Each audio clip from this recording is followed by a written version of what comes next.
Today I'd like to do a mouthpiece review and comparison. I've got two mouthpieces here that I really enjoy playing. They're my favorite mouthpieces. One is a GR64S. The other is the Monette B6S1. So I'm going to do some measurements on these and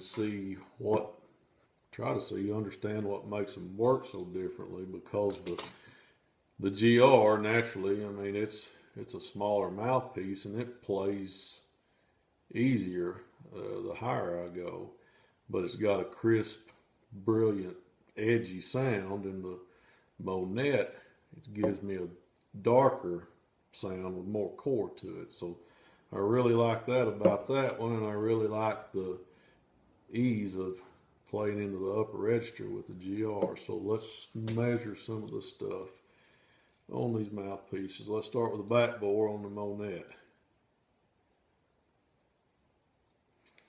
I got 310 thousandths on the back bore, which is small.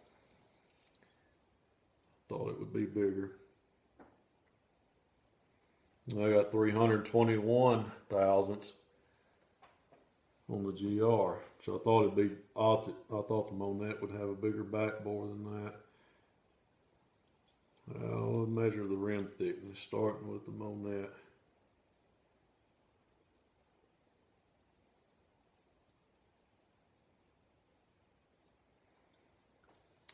$226 thousandths.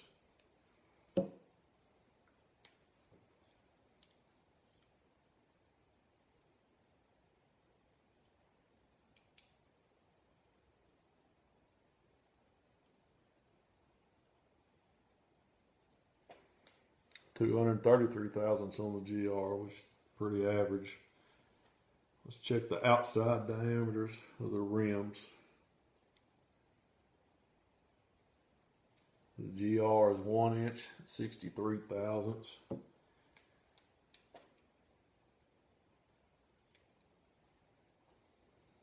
The Monette is 1 inch, 69 thousandths.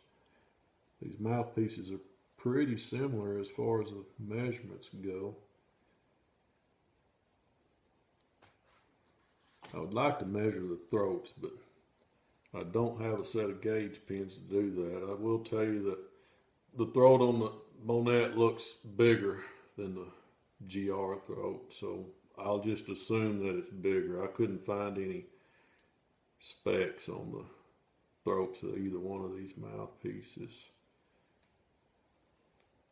And I'm not going to, I'd like to measure also the cups. That's a big deal. The cup depth is obviously pretty important, but it's the way Jason measures these. He sets his caliper to 375 thousandths, which this is not 375. He takes in there and scores it, and he comes around and he measures it from that line that's in there to get the cup depth. And I'm not going to do that. I don't want to mess my mouthpieces up. The same thing is he does a diameter like that, and I really don't want to mess my mouthpieces up and scratch them up, but just to try to get the cup depth and the diameter. So we're not going to do that today. I'll play on them and let you hear how they sound. Let's start with the Monette.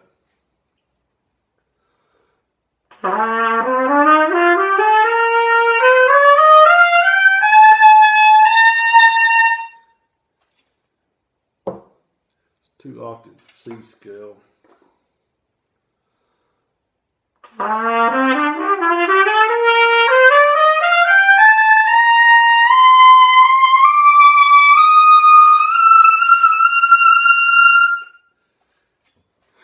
Upper register is definitely easier with the GR.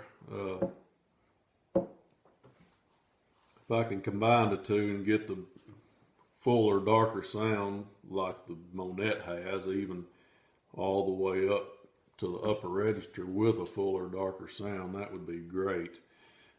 Which brings me to my next point.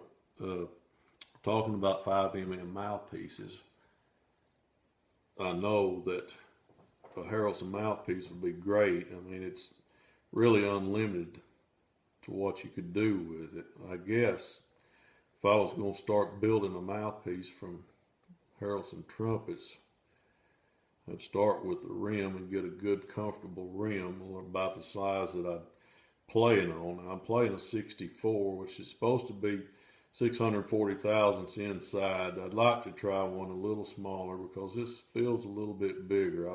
I feel like my chops spread when I'm playing both of these to try to get a bigger, fuller sound. So I'd like to try a little bit smaller one. So I'd start with the rim, and then I guess the next component of the 5mm mouthpiece would be the cup. I like the smaller cups because it seems like they're helping me get to the upper register, but I'd like to get a little bit darker sound, so the first thing I think of is a deeper cup. But I don't know, you also got a throat in there that affects your sound and the compression as well, so I know on a 5mm you can swap the throats out and get exactly what you're looking for there.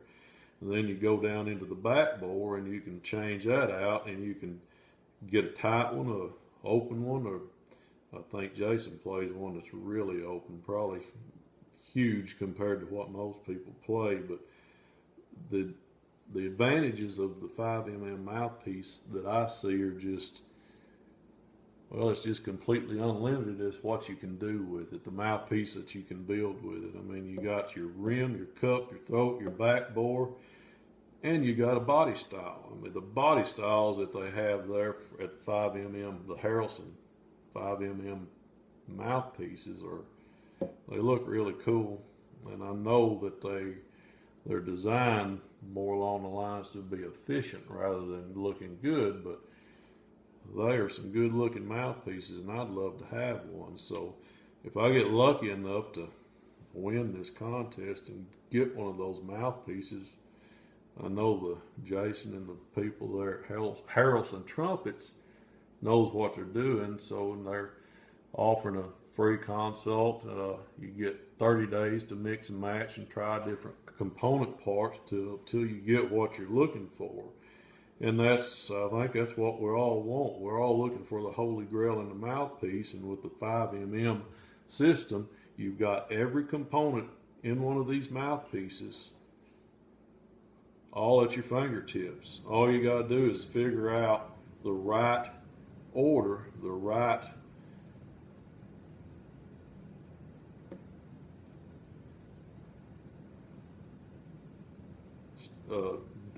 components put together to make one mouthpiece, and you'll have the holy grail. And I don't see where you can get that with any other mouthpiece maker other than a 5mm from Harrelson. You can change things up. They've got different options, but they don't have all the options that you have with a 5mm mouthpiece.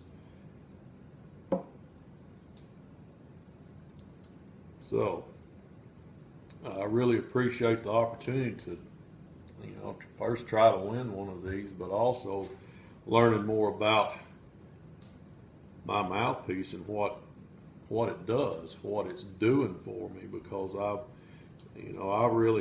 enjoy working with my hands, and this contest this week has got me doing some things. I actually work with calipers at work. I grind rolls and machine them. It's 20 inches in diameter all the way up to 60 inches, and we have to get them. We work in thousandths and even 10 1,000ths to get them into within tolerances. So I can appreciate all the work that goes into everything there, Harrelson, because I know your tolerances are tight, and I really like to watch your videos when you're making this stuff on your